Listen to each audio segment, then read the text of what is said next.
Campanule. Il était une fois un homme et sa femme qui se lamentaient de n'avoir pas d'enfants. Ils avaient beau invoquer le ciel, jamais leur prière n'était exaucée. Mais un beau jour, alors qu'ils avaient perdu tout espoir, la femme enfin découvrit qu'elle allait être mère. À l'arrière de leur maisonnette, une petite fenêtre donnait sur un jardin magnifique où poussaient des fleurs et des plantes de toute beauté, mais il appartenait à une sorcière redoutée de tous, et nul n'osait s'en approcher. Un jour, peu de temps avant la naissance de l'enfant, la jeune femme se tenait à la fenêtre et admirait cette végétation superbe quand tout à coup elle fut prise d'une envie étrange de feuilles de campanule, qui semblaient si fraîches, si savoureuses, que l'eau en venait à la bouche. Peu à peu, cette envie devint irrésistible, et la pauvre femme se mit à dépérir et pâlir au fil des jours. Son époux, craignant de la voir mourir, lui promit d'aller chercher ce qu'elle désirait si vivement, tout en sachant bien sûr combien il était dangereux de pénétrer dans le jardin de la sorcière. Aussi, lorsque les ombres violacées du crépuscule s'étendirent sur la terre, il escalada le mur et alla cueillir toute une poignée de campanules. Au comble de la joie, la jeune femme s'en fit une salade qu'elle trouva délicieuse, mais le lendemain, elle en avait bien plus envie encore, et son mari, qui l'aimait tendrement, retourna dans le jardin à la tombée de la nuit. Mais cette fois, au moment précis où il se penchait pour en ramasser, il vit une ombre fondre sur lui. C'était la sorcière. « Comment oses-tu arracher mes plantes » hurla-t-elle. « Tu es un voleur et tu seras puni !»« Ayez pitié de moi » s'écria le pauvre homme. « Je l'ai fait pour ma femme qui attend un enfant. Elle s'est prise d'une envie irrésistible pour vos campanules, à tel point qu'elle en a perdu la santé et le goût à la vie. Elle aurait fini par en mourir si je ne lui en avais pas apporté. »« C'est bon, » reprit la sorcière. « Si ce que tu me dis est vrai, ta femme peut en manger tant qu'elle voudra, mais à une condition, que tu me donnes l'enfant qu'elle va mettre au monde. J'en prendrai soin comme une mère, et tout ira bien. » Terrifié qu'il était, le malheureux accepta. Et lorsque naquit l'enfant, une petite fille, la sorcière vint la chercher, l'appela Campanule et l'emporta chez elle. Avec les années, Campanule devint la plus jolie jeune fille du monde. Mais cette beauté fit son malheur, car lorsqu'elle eut 12 ans, pour que nul ne la voie et ne la demande en mariage, la sorcière l'emmena au cœur de la forêt et l'enferma dans une tour sans escalier ni porte, avec seulement une petite fenêtre au sommet. Quand la vieille venait la voir, elle criait de sa voix aigre « Campanule, Campanule, laisse descendre tes cheveux !» Car la jeune fille avait des cheveux longs, très longs, beaux et brillants comme l'or. Quand elle entendait appeler, elle attachait le haut de ses tresses à un crochet de la fenêtre et les laissait se dérouler jusqu'au sol pour permettre à la sorcière de grimper.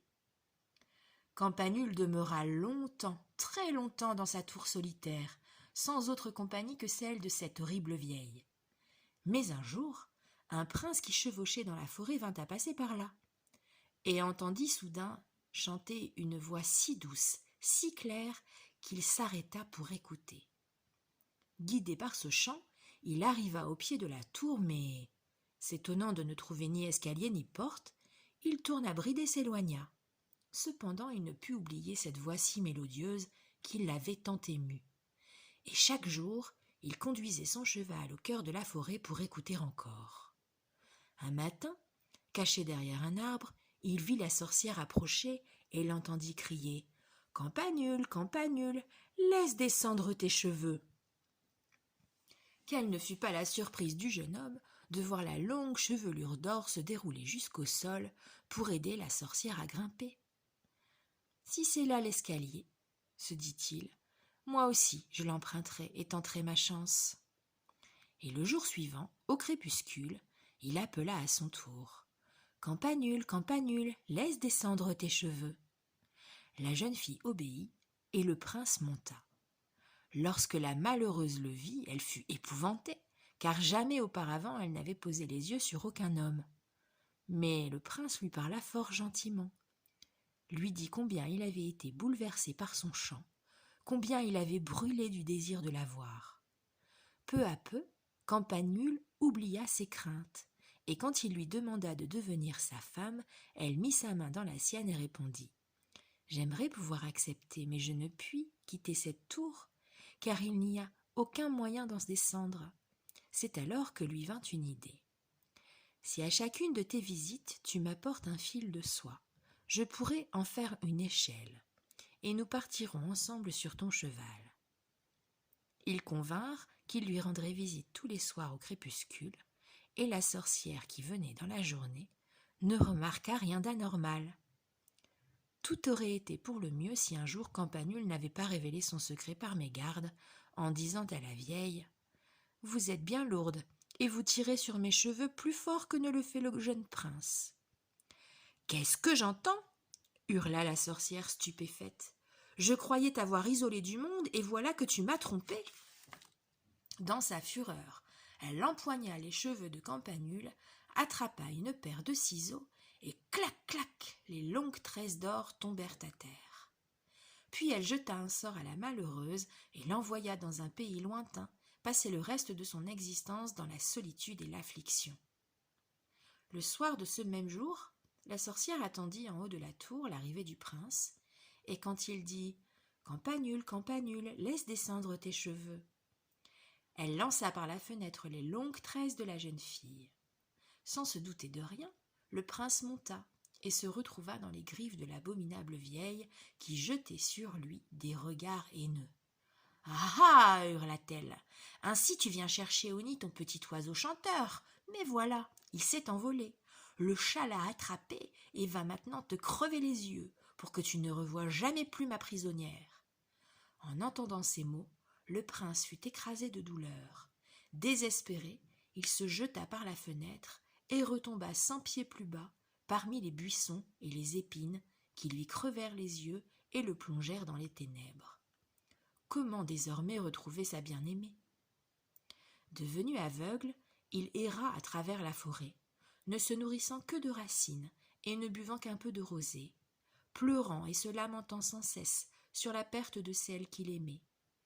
Ainsi passèrent les années, jusqu'au jour où ses pas le conduisirent à cette terre lointaine où vivait Campanule. Elle y avait donné le jour à des jumeaux, un garçon et une fille.